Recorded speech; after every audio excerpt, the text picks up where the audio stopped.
सवार होके आजा मोरी मैया, बीड़ा के बजैया सातो सुर के रचैया।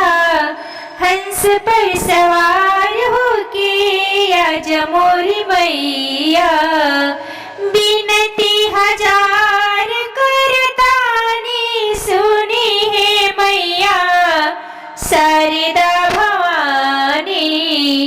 बिनती हजार करतानी सुनिए मैया शारदा भवानी। बीड़ा के बजैया सातो सुर के रचैया, हंस पर सवार होके आजा मोरी मैया। जेकरा पर माई राउर कृपा हो जाला, गुनिया और ज्ञानी बनी जग में उजाला।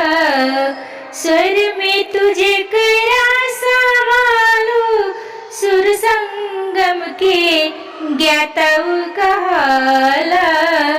मूर्खो भी बनी जाला ज्ञानी, सुना हो मैया शारदा भवानी।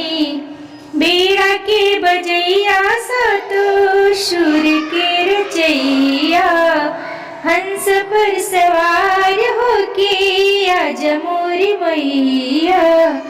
सूरदास कालिदास के कवि बनवनी, वाल्मीकि जी से रामायण लिखवनी। रामचरितमानस के कई दिहल रचना, तुलसी के जब तू कलम में समैलू।